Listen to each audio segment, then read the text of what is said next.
The Demon in the Jug by SJ Curtice. When my parents were a young couple, they went on a trip to a flea market in central New York. This would have been around the late 1970s or early 1980s. They had no kids yet and were looking to start a new life within their freshly bought first home. But they needed to fill this house. Finding deals at a flea market was about the best and cheapest way to furnish a new and empty home back then. They picked out a few items that would give character to their new space together. One of these items was a ceramic jug. The jug was fairly heavy and looked more decorative than something that might hold liquid. The cylindrical base was a cream white, while the tapering top was a dark black. There was also a little loop around the spout, like a finger hold. And on the front white face of the jug was a blue insignia printed on it of an upright pentagram, and inside the pentagon of the star was a snake in the shape of a number 2. This object sat upon the landing of our stairway my entire youth, and then some. We just kept pennies inside it and never gave it much thought. For this story, I should explain that in this house, the stairs had a landing with a window at the top of the stairs. You would keep going and make a turn around to the right to go to the second floor, which had a crawl space and 2 bedrooms at the end of the hall. The room on the left belonged to my 2 sisters, and the one on the right was mine. I, for the most part, felt like my room was a sanctuary, some place that my childish mind could let loose their imagination and create whole worlds of its own. I would truly get wrapped up in the stories I made up with my toys. And then when I played in my own little world, one day my closet just opened. And that house never felt the same again. Now this is an old house, maybe 1920s or later. So imagine doors with big clunky skeleton keys and glass doorknobs. These were either open or shut. They didn't just happen to open. So when my closet door kept ending up open by itself, almost every morning, I had took concern. But nobody else in my family, even my parents, seemed to take me seriously. My mom brought me to a church to get holy water and sprinkle it in my room during this time, and it helped for a night, but I could tell she was just humoring me and didn't truly believe I had seen what I thought was a demon. Now growing up, I had 2 older sisters. I'll call them Stacy and Shannon for this story. Shannon was our middle sibling who didn't tease me about this, but Stacy would encourage the idea that a demon lived in my room, more specifically my closet. She would have us do tests and experiments and explain them in that funny way where kids manage to convince each other of ideas that adults would find silly. But I trusted my big sister, and I was emanating fear. So here I am, taking everything my sister Stacy has told me to heart, and maybe 10 minutes after I was put to bed, I hear scratching on my door. I know that it was Stacy. And for almost every night within a week, I finally complained to our parents, and she got in trouble for it. After my parents reprimanded her, I slept well for the next few nights, until I heard the scratching again. "Stacy, not again. Mom and Dad said to stop," I said at the door, but the scratching kept going. Now I was mad at my sister, so I got up and ripped the door open, and no one was there. The hallway was dark and quiet, like the rest of the house. I just kind of stood there for a minute, tried to shake it out of my mind, and somehow managed to fall asleep after reciting some prayers my mom had taught me. I tried to forget about it. I guess praying for safety didn't help, but I did fall asleep eventually. I tried to keep using my room as normal. During the day, I had no problem playing in there. It was just at night, and especially in the dark, that I had troubles. I remember one night in particular where I was trying to fall asleep. I felt something like finger tapping, but from the other side of my mattress. It was like someone was marching with their fingertips, tapping at me from below. It took me a moment to realize. I denied it and told myself, no, it's not real. You're just imagining things.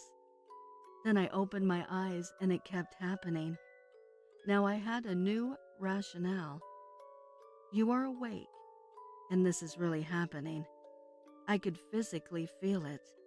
The feeling of something that's not there, but acted just the same as a true solid. The most logical solution to my 12-year-old mind was to just hop out of bed and run downstairs as quick as I could. This was the beginning of many nights that I would spend sleeping on the couch.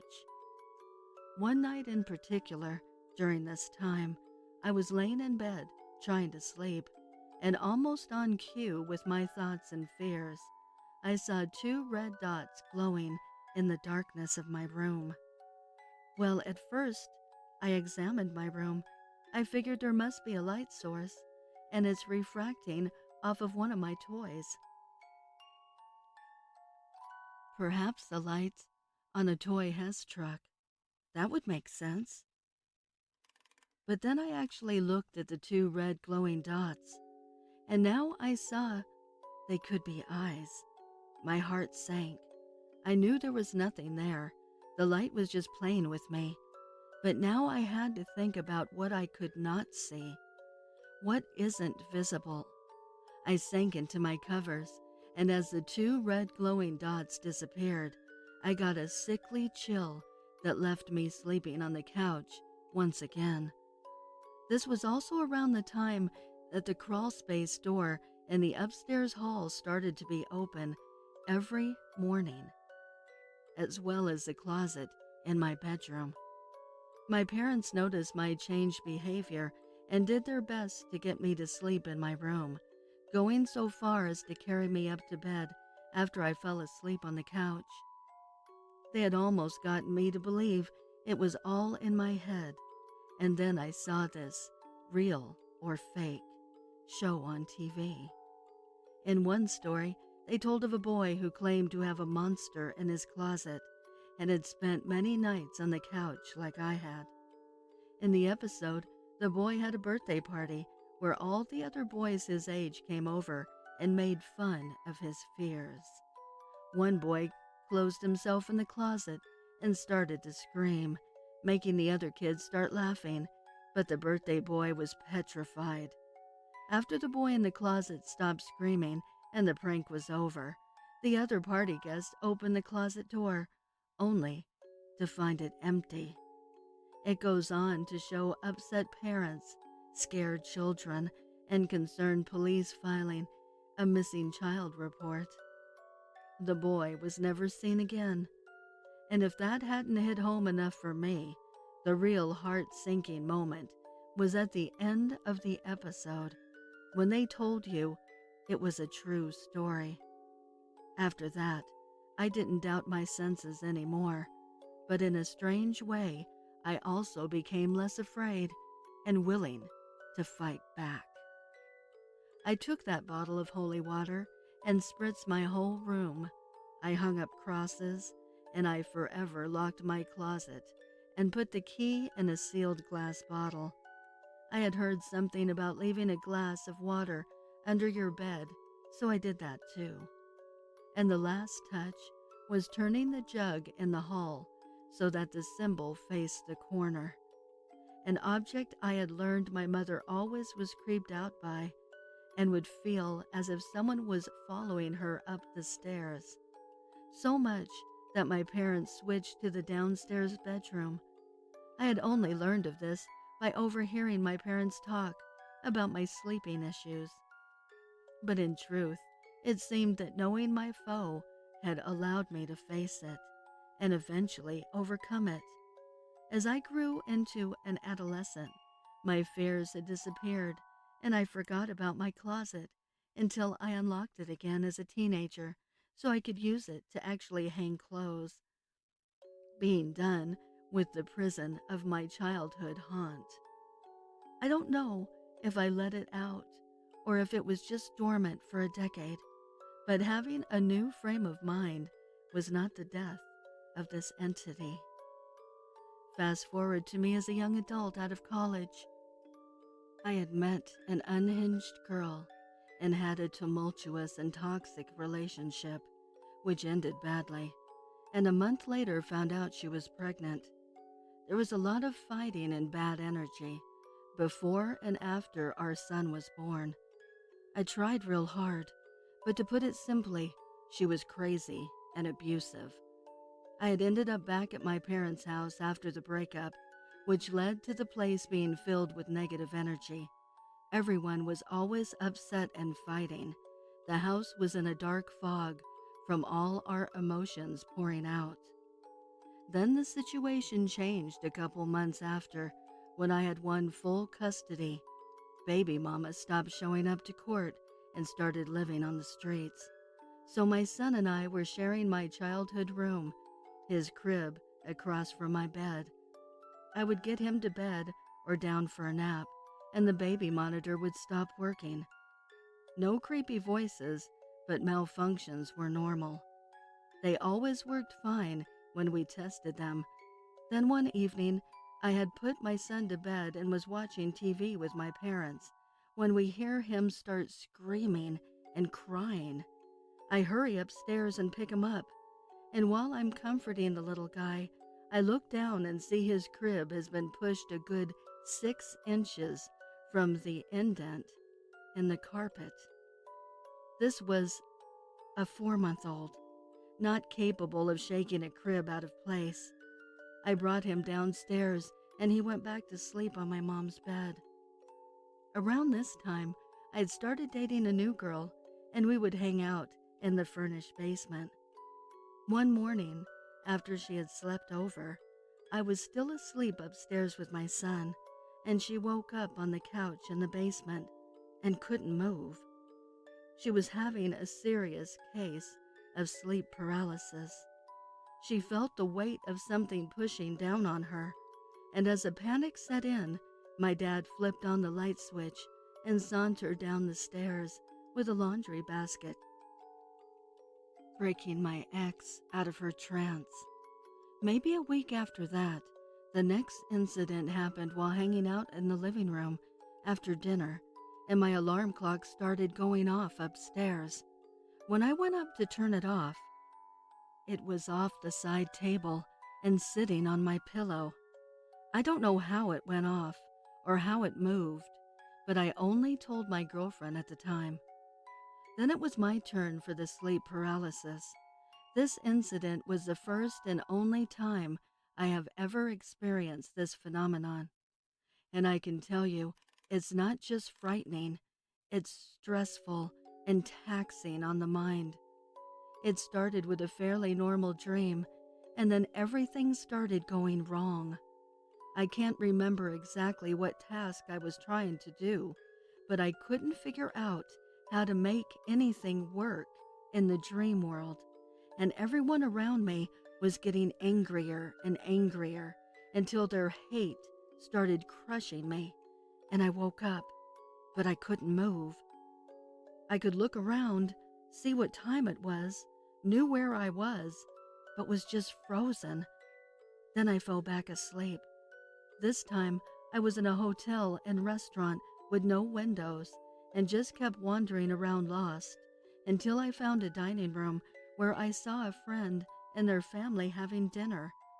They kept asking me over and over to sit down and eat, but something told me this was a bad idea and I should leave. Though as I start tracing the walls of the room, I realize the door is gone and I'm trapped. The next thing I know, I'm in a chair at the huge dining table with everyone staring at me, and as I ask them how to get out of there, my voice starts to fail and my words turn to whispers. The strange family starts filling my plate with piles of food, and then I wake up again. This time, I realized I was in some half-awake state and tried to get up, but I couldn't.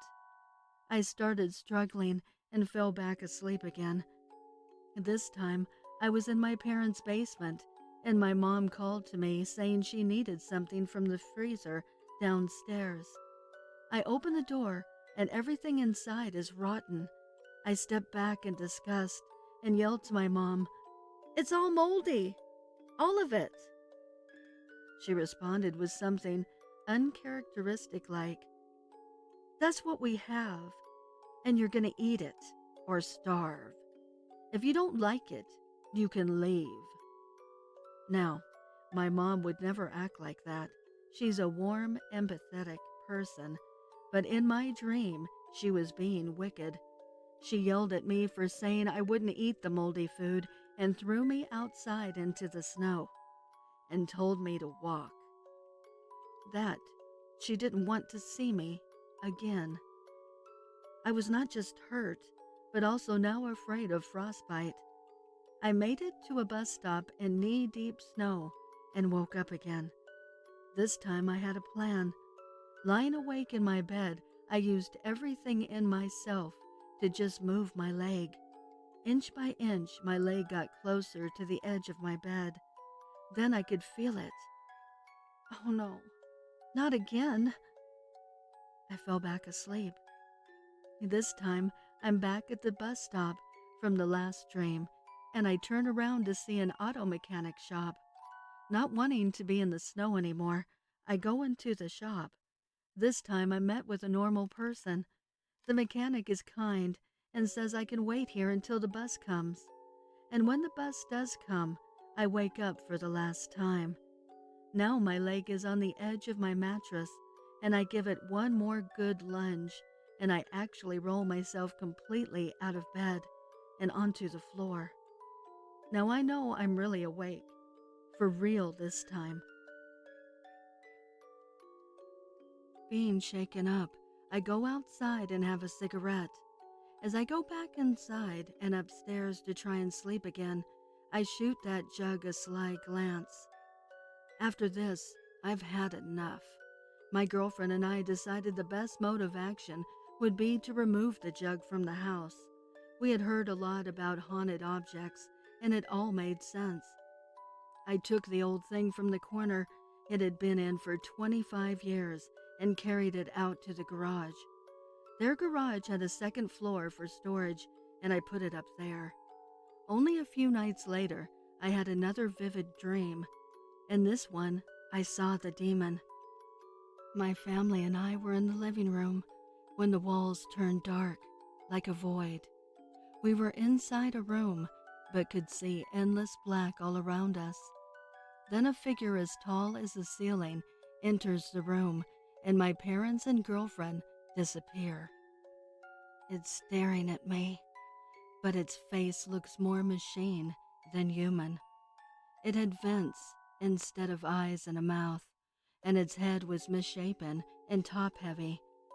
Its body kept changing and stretching as it moved like a strange mass of metallic tentacles trying to keep shaping themselves into a human-like form. It got right in my face and told me in a stern voice that almost sounded like my own, "You don't know. You can't see it. I'm going to show you." Then it was gone, and my parents and girlfriend reappeared.